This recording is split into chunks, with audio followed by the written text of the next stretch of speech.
Thank you, of course, for inviting me to this event. I will try to give you a kind of diversified presentation about the current status of the office and about current preoccupations and interests. I was somehow surprised at the beginning to talk about adaptation because it's something that I really don't know a lot about. But I thought that by simply looking at the very basic mainstream definitions, this is a model that applies extremely well to an office that has gone through very diverse phases as ours. As you know, OMA was founded almost 40 years ago. And it's possible to identify through, of course, its history, different phases through which the office has adapted to, the trends of global economy or different political shifts, and of course the personal experiences of its founders or members. I'm not going to bother you and bore you, especially with the history of the office, which I'm sure you're very familiar with. We're going to focus only on the latest years and specifically on very, let's say, very specific aspects of the latest years. At the end of the 90s, in the moment of the maximum acceleration of OMA, so when the office was becoming very, very famous and starting to build finally some of the most radical projects that were kind of conceptualized in the years before, in order to have a better grasp of the kind of global conditions, Rem founded AMO. AMO is in fact the brainchild of Rem, not of the office. It's a twin image of the office, of course, and it came in a moment when somehow this it was fully recognized, given the kind of global reach of the office, or the global reach that the office was kind of extending to in those years. Architecture was not enough to understand how to operate at many levels, either in different geographical contexts, either for different clients, either in different kind of situations. Therefore, let's say, opening up to other disciplines allowed the office to operate better in terms of understanding how media works, understanding how political or geographical contexts work, and this came together with a kind of diversification of the people working for the office. Nowadays, as AMO, we have colleagues who are not simply architects, but they come from other fields, from anthropology to sociology to some economical experts and so on. I like to look at AMO as a sort of the best tool for adaptation of the office. It's a sort of engine for adaptation. Through the implementation of AMO, our reach in terms of diversification of clients or also fields of research increased substantially. And therefore, of course, we were able to not only work on architecture, but on a different kind of fields. Mettait introduced before our collaboration with Prada. They started with a kind of branding or anti-branding study, and then turned into an investigation of technology focused on their stores. But through let's say, these phases, we were also able to reach proper publications, so that we had, for example, the possibility to curate fully some publication projects, like a very famous issue for Wired that was basically related, was basically focusing on the War Atlas for 2005. There is the phase that I would like to focus on. It's actually the phase that started in 2001, where, of course, because of the disaster and the dramatic event of 9/11, somehow changed completely the way the office was looking at itself, but also at the world. In a way, what happened, and we call this phase retreat because it's the first since the past, let's say, 13, 12 years, the office has somehow questioned the need of growing at any cost or reaching any kind of market at any cost. Obviously, 9/11 was a dramatic event that split completely the world in two sides. In 1 month, all our US projects were cancelled or put on hold, while another part of the world was kind of, reaching incredible rates of growth. And the part that was actually connected, of course, to Europe. So China and the Middle East or the Far East in general.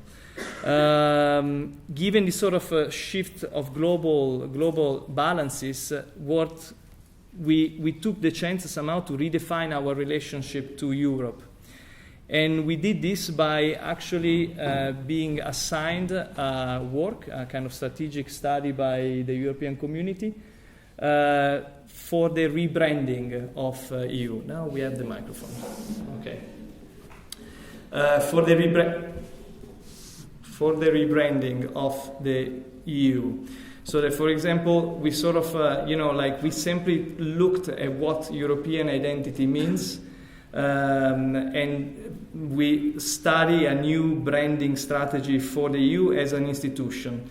And I'm sure you've seen this before. It's basically the EU flag, and it was based in a moment where Europe was kind of growing into a system that would kind of shrink or adapt to new members if it was necessary.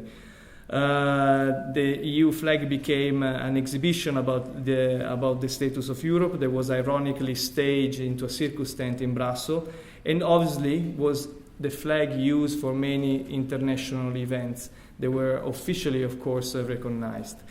It is important to talk about this because Europe has been always like an incredibly powerful focus for the office and specifically for REM. And the office is populated by a generation of people who are approximately my age, so or even less, so 35 years old or less. Therefore, we are all outcomes of the Erasmus generation. And the Erasmus program, as you know, was kind of identified to create a European identity, in a way, or to create a European generation. So engaging in such an effort was actually a reflection of, let's say, on not only on the way the office operates, but simply on a larger scale issue. In 2008, another kind of dramatic event, which was of course the financial crisis, redefined completely actually, and this time for real, the definition of or the definition of values of the office. Until then, we were trying really to reach kind of a bigger project and so on, and bigger clients. The crisis of 2008 basically destroyed 50% of the finances of the world in a few months. We lost all the projects that we had in the Middle East. We lost a lot of projects that we had around other places of the world, like China.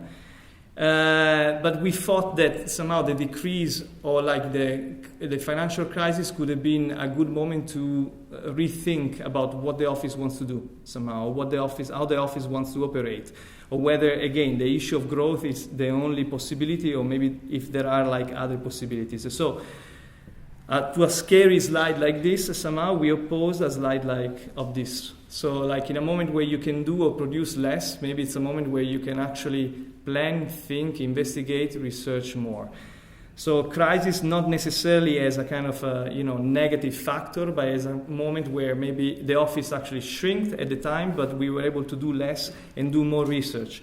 And by saying this, I don't say anything new because, of course, as you know, and that's what this slide tries to represent, critical moments are good moments for inventions in a way. So some of the best inventions, or at least some of the inventions that we think have been very revolutionary, actually were generated in critical kind of moments. What the financial crisis in a way stated is that this system, which is the system where we were used to, so iconic architecture, major project, architectural spectacle, or the star system, with the financial crisis doesn't make any sense anymore, in a way. Or for an office like ours, the problem was to redefine our identity or redefine our values beyond this, which is, of course, also the present of the office, but this project is evidently the outcome of a different strategy of a different moment before the financial crisis. Of course, it's been finished,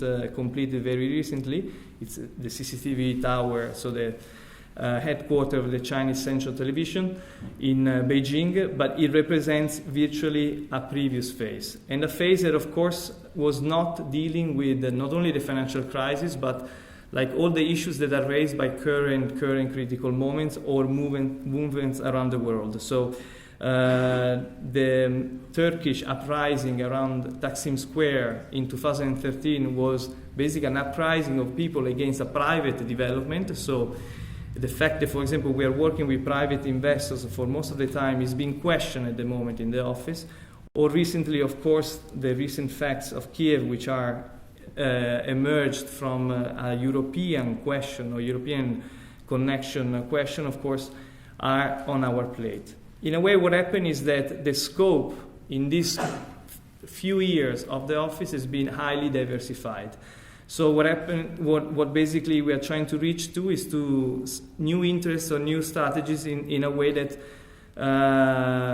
diversify even more, or like to explore new domain of investigations. One of both for EMO and OMA. So for example, in OMA we are trying to question more and more issues of sustainability, like any architects in the world, and for EMO instead we are looking more and more into research for that are related to politics, but especially for what concerns the architectural field, also preservation, and that's what I would like to focus on today.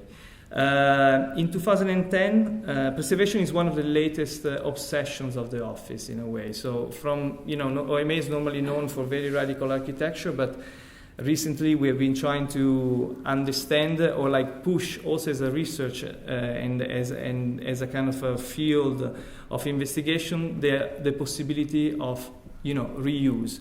Reuse, of course, is based on not necessarily imposing your sign as an architect or imposing, in a way, like a new icon in some city around the world, but it's based about intelligent strategy in order to understand how basically a building could be readapted. Let's say at the beginning of our research, we came across this beautiful work that was, so in a way we were anticipated in this obsession or in the declaration of this obsession by Ole Baumann. Ole Baumann is former director of the NIE, and he presented at the Venice Architecture Biennale of 2010 the Dutch Atlas of Vacancy, collecting all Dutch buildings that are like not in use, which is an enormous amount of volume, and exploring intelligent strategies to reuse them, not necessarily from an architectural point of view, but from a programmatic point of view. We turned somehow the question around, and we thought it would have been interesting to understand what is our relationship to the past in general, because of course reuse of existing buildings is about understanding what is our relationship to historical heritage, for example. And the result of this research was collected into the exhibition that we presented at the Venice Architecture Biennale of the same year, so 2010, that was called CRONOCAOS. CRONOCAOS was exploring basically this dichotomy, or what we see, let's say, as the main dichotomy between that regulates our relationship to the past. So the difference between nostalgia and memory. And to explain it, I have used a quote of a book that was extremely powerful for our research. Somehow we came up to the conclusion that there is a sort of obsession for the past that is extremely evident in the past 15 years. And it's a nostalgic obsession. And Svetlana Boym, that is a scholar from Harvard, defines nostalgia as a sort of a way to relate to the past, but to a past that is a sort of engineer memory. So it's not like a real past. It's not an objective, linear understanding of history, but rather a sort of a dream-like vision for which we idealize somehow the past that doesn't correspond really to the objective image of history. This obsession for the past basically turns into an obsession of preservation, and that's how we call it, a sort of fever, that has some main components we noticed. If you look at all the preservation regimes that unfold through history, you can notice that there is a sort of increase of size of territories that are being preserved. So while, for example, in the 19th century we used to preserve only monuments, we came to preserve the urban blocks or neighborhoods, or in recent times entire, of course, natural resources, until a potential proposal to preserve the landing, the area of the landing of the first man on the moon. So there is a kind of growth in scale. As well, there is a kind of growth in the amount of territories or specific spaces that are like under, they fall somehow under a regime of preservation.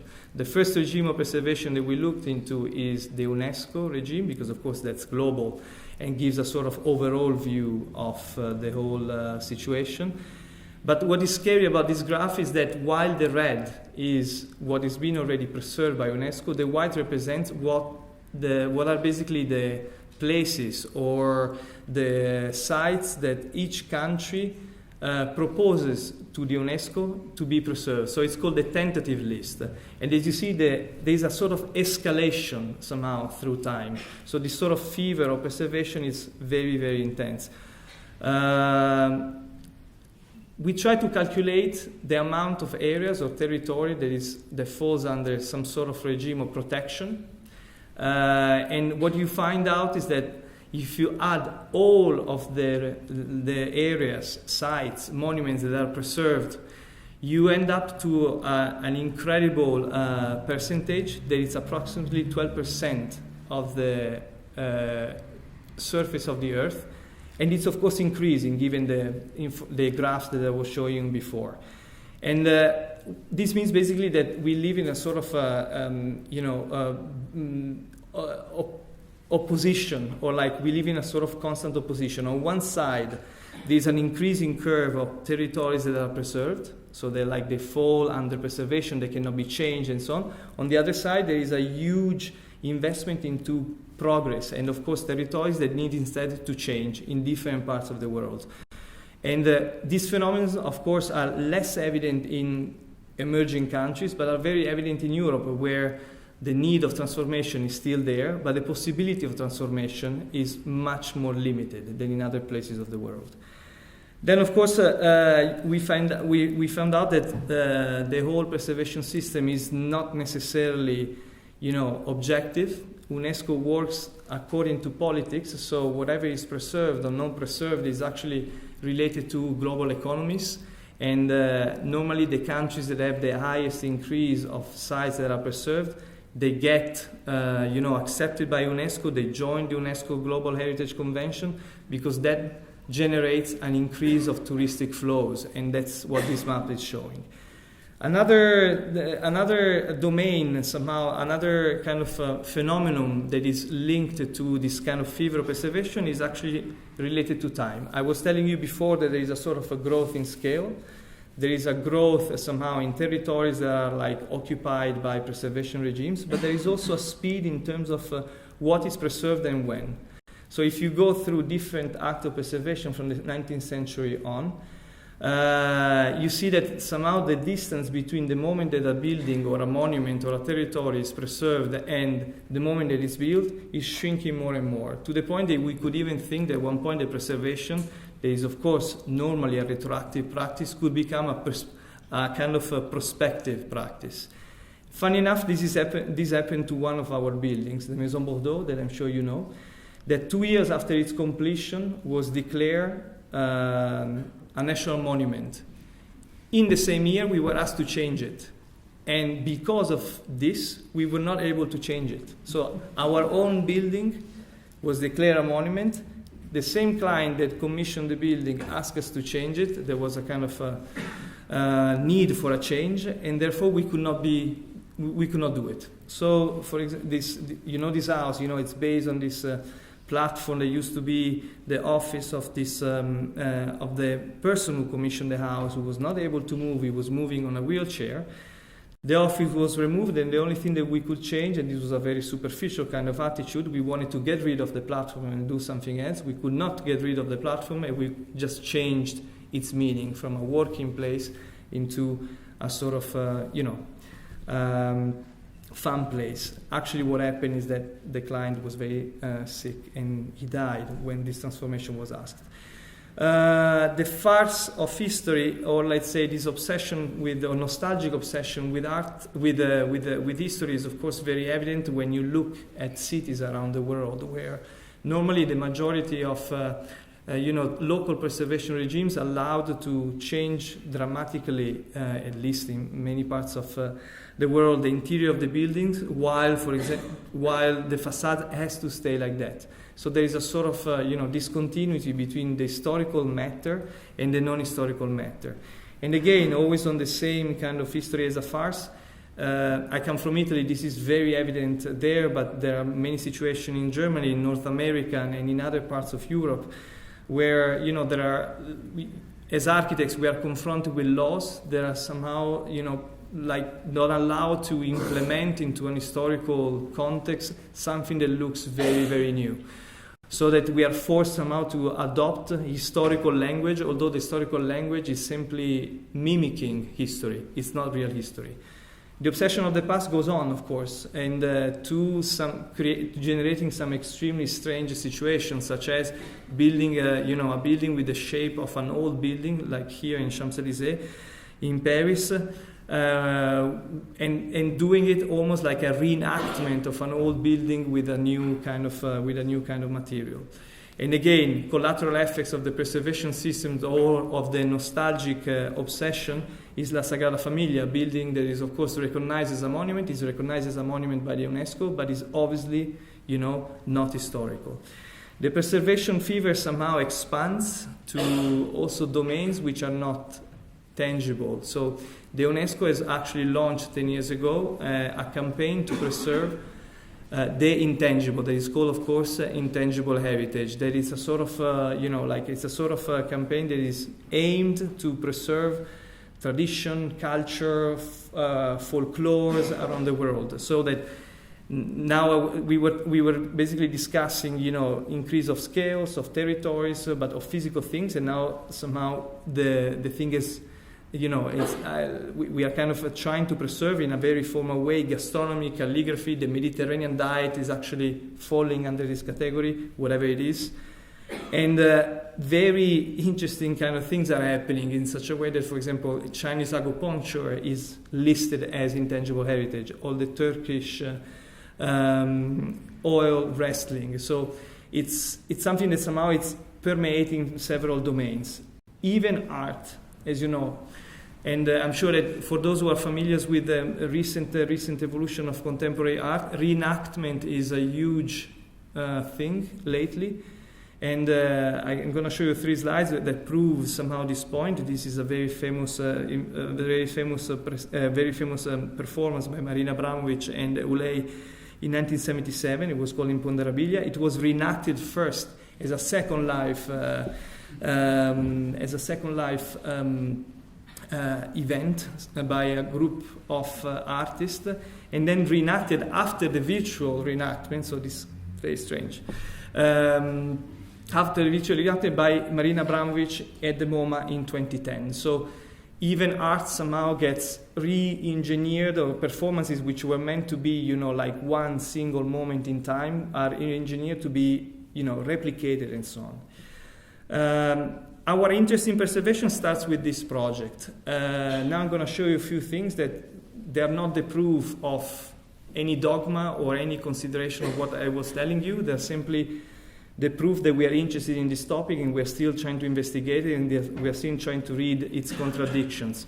So what I'm going to show you now are somehow strategies of preservations in which we decided to operate differently from what we would have decided probably 10 or 15 years ago. This project is probably the beginning of our declaration of interest for preservation. It's the transformation of the Hermitage Museum in St. Petersburg. Particularly, we were interested in this building. We were asked to transform the General Staff Building, otherwise called the GSB. And when we were kind of looking at the Hermitage, there was between 1995 and in the early 2000s, there was a sort of a rush to modernization of multiple museums. And luckily enough, or not luckily enough, of course, for its contextual historical situation, the Hermitage didn't participate to this rush. So what we found in the Hermitage was a completely different situation of what you find in other major museums around the world that, of course, are hosting insane masses of people in very spectacular forms of art with multiple programs happening inside and so on. What we thought is that we sort of questioned this model, whether modernization was the model to apply also at the Hermitage. The first thing that we did was to map the rooms of the GSB, and what if we would have, modernized the building according to the standards, for example, of major museums around the world, or to which the Hermitage was trying to refer to, we would not be able to actually adapt the building without for example, inserting rooms able to host major pieces of art, like very big installations, which was the trend at the time when we began the project. What we liked instead was the sort of informality, in a way, or the fact that there everything happens almost by chance. It's not fully regulated. You have this situation where, of course, this is not ideal for the work of art to be shown like this, but it's definitely emotional, the fact that you have a work of art in front of a window, in front of a square that has so much, that is so historically charged. So you have like multiple meanings overlapping. Although maybe curatorially, this is not like the best position for this piece of art, or for this very famous, of course, piece by Malevich, where that is shown almost like against light with a small cord, no particular kind of separation between audience and the piece of art, but for sure a very intimate and informal kind of relationship. So what we thought is that, okay, maybe as opposed to generate a real project, as opposed to think about a real transformation of the building, we could just look into the treasures, and these are, for example, small closed areas of the Hermitage that are not accessible to anyone, that because of all these dysfunctions that you find in the museums, you find these treasures just accumulated. And we thought that the best thing to do would have been simply to recolonize with a minimum intervention the building of the GSB, so that with the same pieces of art that they had. So it was more like a curatorial strategy than a real architectural project. Of course, it didn't go through. Another project this is a jump of scale that is substantial, but we thought that in this sort of modest way of approach, or more modest way of approaching project, or more sustainable, so to say, this could fit as a proper example of an attempt to preserve a territory. We are in Libya, and we were asked by a private developer before the Arab Spring, before the fall of the regime, to develop a piece of a desert into a touristic facility. And what we did was to engage into a very demanding trip through the desert. And what we found out somehow is that the desert, although it looks empty, it's actually full of signs, and it's at the very moment, because of very weak regulation of how tourists can, navigate through the desert, is actually exposed to a kind of constant natural erosion. Here you see an oasis where all the traces are actually traces that are there from trucks and so on that move around. The other observation, so somehow the desert is under threat. That was the first argument. The other observation is that the desert is not empty, or that desert specifically was not empty. It was full of historical presences that somehow unlocked in us a possibility to look into the project from a different perspective. And this was our different perspective in a way. We sort of decided deliberately whether we wanted to work for tourists or whether we wanted to work for travelers. And we decided to work for travelers. So avoiding the sort of cliches and needs of global tourism as one of the main points to base the project upon. So we looked into the ways that people from the desert would colonize and use the desert, and like small structures, cafes, little constructions where they would stop along, long journeys, ways, of course, to, for example, shade or create a temporary program and so on. So our argument here, and it was a dangerous argument indeed, was simply to offer nothing, to accept the emptiness of the desert and hold on to nothing, where, of course, emptiness or nothing in a moment where everybody offers everything, it's probably the thing that stands out the best, hopefully. So this was also very powerful, transformation where, you could just simply offer a view, a way to access the view, and a minimal mean of to cope with the desolation or the difficult climate of the desert, and as opposed to offer everything, because probably our point of view was not to offer everything, of course, as on the left side of the image. So as opposed to relying on architecture and master planning, we thought that it could have been the right opportunity to rely on technology and logistics and use the local environmental condition, create power stations that would allow, for example, to have energy along your journey through the Libyan desert. Of course, the technology to deliver you information of how to cross the desert was there. So at the end, the project turned into simply a definition of routes and into a definition of a grid of PowerPoints, we call them, in which people could actually stop and rest.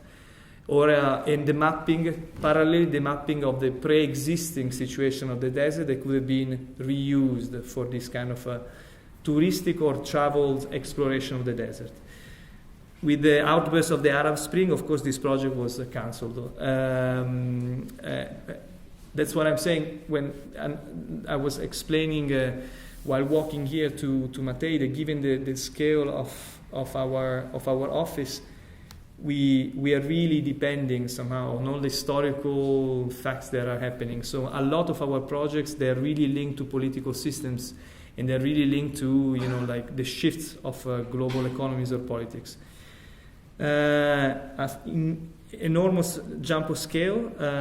This is a project that we're doing in Venice since a few years. It probably represents those contradictions of nostalgic interpretation of the past more clearly than the Libya project, for example. It's a transformation of this urban block in the center of Venice that is called Fondaco dei Tedeschi. You see it's right behind the Rialto Bridge, so really in the center. It's an interesting building. It used to be a trading post for German merchants, so that when German merchants could come to Venice, they would sleep and trade inside the building. And the reason is because at the same time Venice was also dealing politically and sometimes was having wars with the German provinces, and this would allow, but commerce was going on anyway. So this was the place where the Germans would stay in Venice. Now it's a sort of involuntary background. As you know, Venice has 20 million of visitors per year, and this building is sort of abandoned. And now we are about to enter into construction, but the question was, okay, this is the actual population of Venice, and the question was what to do in a city where, of course, you have, because of global tourism, an enormous increase of touristic flows per day and an incredible dramatic decrease of actual population.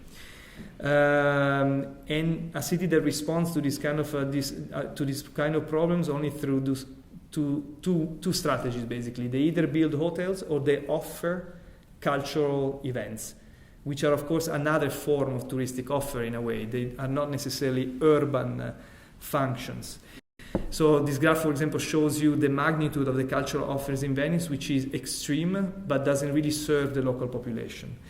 When we looked into the building for the first time, we found it like this. It looks like an historical building, but indeed it was highly transformed through the years, so it's a sort of a really artificialized environment. We found very mediocre offices, and in the 1930s it was actually rebuilt almost completely by the fascists, because under the fascist regime, because it was falling into the Canal Grande. Literally. So they literally rebuilt room by room, basically defined and re-engineered all the foundation, all the structure, to the point that even the arches that you could see in the previous pictures are actually made of concrete. And you find inside rooms of this kind, where you clearly see a concrete structure, and the building is basically a sort of concrete 3D frame. Despite the fact that we showed this map to the municipalities and so on, and this map shows somehow the degree of artificiality of the intervention of the 1930s, where if you really look at the authentic matter of the building, you only get this, so very, very little. Despite this condition, basically we were forced to maintain everything as it was. So we were not able to change anything. And that's because the building is structured and rooted in the collective memory. People don't want to change it. And somehow they're really attached to it, as it was a really authentic, historical, noble palace. So this is part of those ambiguities that I was trying to explain to you before, this kind of nostalgic attitude. What we do in the building is a sort of a mixed program. It's a department store with civic facilities in it. But the department store is based on the model of department stores of the 1950s, where arts, crafts, products, of course, but also activities, proper civic activities would take stage. And the biggest intervention is actually the insertion of an escalator. That of course is functional to the department store. This was a dramatic discussion with the municipality, as you can imagine. Escalators are obviously part of the history of any kind of department store since the end of the 19th century. What we did in order to program it in such a way that the square at inside this courtyard could be also programmed by the city for public events was to invent or work on an escalator that would be able to be lifted, like a stage device somehow, and liberate the courtyard, for example, for public events, like a stage for theater. And this is easy because, of course, escalators are made as a beam, so we had an hinge, and the hinge was pulled almost like a bridge from the top. And this was a kind of an appealing argument in terms of transformation, of course, and then we sort of were able to manage through this idea to use a commercial device, a very functional device, but also in such a way to liberate this space for public events. The rest of the project is actually very limited because we could not do anything, so we had to accept this condition, which is completely different from any kind of department store that you can find around, where transparency is a dogma. We had to maintain everything, so also the opaque surfaces, and we created just very treasure sort of pockets, commercial pockets, almost like Wunderkammers, throughout the building. The rest of the intervention is the opening of a terrace on the Canal Grande and the implementation of a public space on the top roof. Top roof and courtyard are immune for commercial areas, and therefore the program is a mixed use. Here's an image of the terrace, and what we did also was a sort of curatorial programming of the spaces, slightly in the same direction of the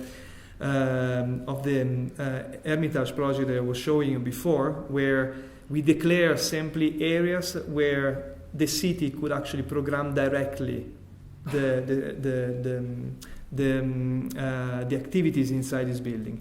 So this also came with a sort of program proposal that we simulate for the city that was actually accepted, and this is also part of our EMO investigations.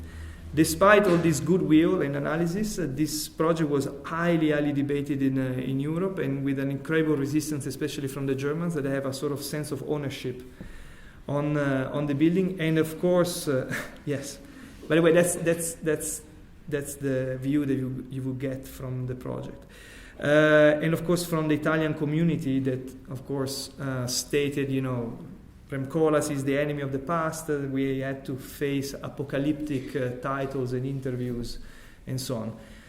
Although the building is not authentic, although the building doesn't really, it's not really like a precious piece of the city. I'm now jumping scale again, and we're now entering into a domain that is partially preservation but partially installation, and it's related to that topic of reenactment that I was trying to explain before.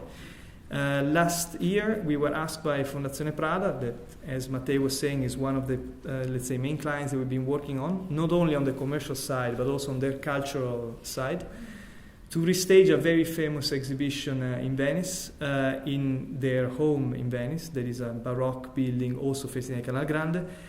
And the idea was to restage epic exhibition curated by legendary Harold Zeman, and it took place in Bern in 1969. So in a way, by doing this, we were co-author of a crime, because this exhibition originally, when Attitude becomes form, was supposed to be a work in progress. Young artists that then became extremely famous, like Michael Heiser, Bruce Neumann, Pistoletto, Joseph Beuys was there. So exponents of land art or conceptual art or arte povera were actually all present and invited by Harold Zeman in the first edition of this exhibition that took place in Bern to do a sort of a work in progress exhibition. So something that took place and as a sort of process in making. So the idea to replicate a process in making, something that was meant to be site-specific and really related to a specific moment in time and in history and to a specific space, was a big challenge. And in order to somehow unlock ourselves from the challenge, we decided to take it completely literally, so that we implemented, we sort of worked through scales, and we replicated the original space of the Bern exhibition, of the 1969 exhibition, and we rebuilt it exactly inside a new architecture in Venice. So there was a total overlapping process. And in order to do that, it was a very difficult process, because we would not really believe into this reenactment strategy, but we said maybe the literalness, it's the only way to do it. In order to do it, we had to excavate archives through the original exhibition and use the pictures that we found to deconstruct the specific architectural elements in order to rebuild the project inside the new space. But obviously, we found a new building, and therefore the sort of clash between the two architecture generated a very unexpected moment. And this is a sequence of pictures of the original exhibition and the old and the new instead version of the exhibition, where you can see, of course, that the Bern space somehow overlaps to the frescoes from the 17th century and so on. That the originally big room were actually in the new edition crossed by the new Baroque walls of the architecture.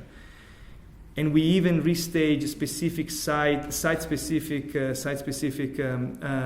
work of art, and eventually even what happened outside of Bern. This is an interesting anecdote. Daniel Buren was not invited by Harold Zeman in the first edition, and as a protest, he pasted his famous posters around the city, and he was arrested for it.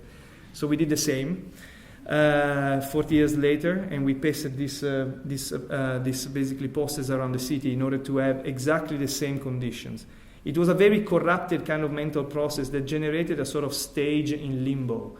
We could not replicate the spirit, the informality of the first edition. That was impossible. We sort of created a stage for a replica. And probably the most radical operation of all of this was indeed the architectural process, not really the restaging of the pieces of art itself. It was actually quite sad to see, these artists after 40 years, some of them died, of course, some of them, coming into a different generation with a whole bunch of assistants doing the art pieces for them, while in the first edition they would be the ones negotiating the spaces, negotiating their topics, working in the space together, something that nowadays doesn't really happen anymore. And obviously this was promoted by a large fashion foundation. So here you see Miuccia Prada enjoying the exhibition. There is, of course, a very different image of what happened 40 years before. So I say this with all the doubts that could come for a project like this, with all the doubts that could come from being, let's say, participants into a reenactment process. I'd like to show you in this sort of small scale, or let's say more modest sequences of projects, also related to historical context, I think this is a project that could also explain where we are heading as an office, and it's the scenography for the Greek theater of Syracuse in Sicily that we did in 2012. It's a very interesting project because we never did theater before, so this is part of this new interest of the office. It's a project that doesn't pay anything, but brings, of course, a lot of cultural knowledge inside the office, and it's a dream for any architect to work in a perfect archetype, of course, like this one. What we did was to work on the archetype in such a way that we sort of, I go back to this image, we sort of created three main circles. One was the stage, one was a machine, and the other one was a sort of circle bounding the audience with the scene. It was a very simple construction, no budget for this project, so we are very far away from CCTV in a way, in terms of budget, processes, and so on. Just a scaffolding structure, extremely simple, like you would use in theater. And the scenography was meant to host 3 different Greek dramas. And in order to do that, instead of changing it or changing the shape of it, we decided to work with a machine that would be able to adapt or simply work in such a way to, follow the different moments of the dramas. So, like letting, for example, the main actors coming in. This is a scene from the Prometheus, being used as a 3-dimensional backdrop, or simply rotating and therefore like changing completely the view or the backdrop to the scene. I prepared this. This is Prometheus in 1 minute. It's a very simple project, but it is part of this more modest kind of attempt to operate in a way. So here you see the idea to have, like a sort of a bridge to link the two sides was actually interesting because we would have actors coming from the top. This is, of course, very new into Greek theaters. So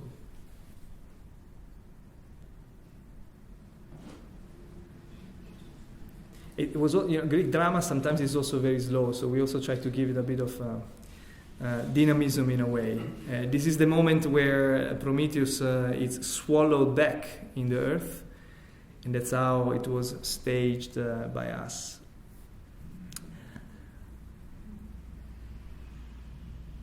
And this is actually the last project I'd like to explore with you. The last project that I show you basically are very small projects. They are temporary projects, so traceless architecture or potentially traceless architecture. And it's important for us because it's through this project that we're able to really establish a dialogue with other disciplines. So theater in one case, art in another. And in this case, this project was promoted by Fondazione Prada again. But it was the first project where we sort of tried to merge the commercial side and the cultural side of the company. It's the Transformer Pavilion that took place, was basically at a very short life, only 4 months, in Seoul. And it is based on 4 different plans that are arranged like a tetrahedron, so something that looks more or less like this. And the 4 plans were meant to host 4 different events. So as opposed to build a perfectly square box, so very flexible but also very generic, we went exactly the other way around. And we sort of did something super specific. And by doing something super specific, we tried to challenge the idea of flexibility in a way. What we did basically is that this you see here the tetrahedron. It was located close to a very historical building, actually from the 16th century. The pavilion was actually located between the old temple and a new part of the city. The main frames were made of steel. They were welded in 1 point each, and around the steel, we sort of placed a membrane that was called cocoon. It's actually used to store military planes in Arizona, in the US. It was never used to this scale in architecture. It's very interesting because you spray it and it kind of gets solid. And we sort of this membrane was basically placed on top of the shapes, so that at the end the result was a sort of strange combination between very smooth surfaces and very hardcore basic geometries. The first event that the pavilion hosted was an exhibition of Prada skirts that we curated, and the interiors were very basic. What was interesting is that by being a temporary venue, it almost popped up into the city, generating new activities around it that we were not expecting. So it had a sort of public value that we would not expect simply by its presence and by its funky shape, probably. What happened between one phase and the other is that the pavilion was lifted, rotated, and then placed back again. And you had to use 4 cranes to do it. So it was almost like a circus exercise, but at the scale of cranes. While it was placed back, the interiors would be remade. And then, for example, here is the movie festival that followed the fashion exhibition. What was interesting and quite lyrical for us is that whatever happened on the floor became something else in the phase that would follow, or became something else in the phase that would follow. So there was always a kind of dialogue between all the phases and the activities happening inside. Another rotation, we had an art exhibition, an art installation by Natalie Djurberg. And then the last rotation, when the pavilion was given back to the city for a kind of open source event, we found out, at our surprise, that the mechanics of this rotation became almost like a spectacle in itself. So people would come to see it just to see the pavilion rotating it. And actually the last images show somehow how the pavilion was claimed back by the city. So, and it was interesting. What happened is that the surfaces were used to create installation by students and so on. So the deconstruction of the pavilion began through the last event. Here's the last image.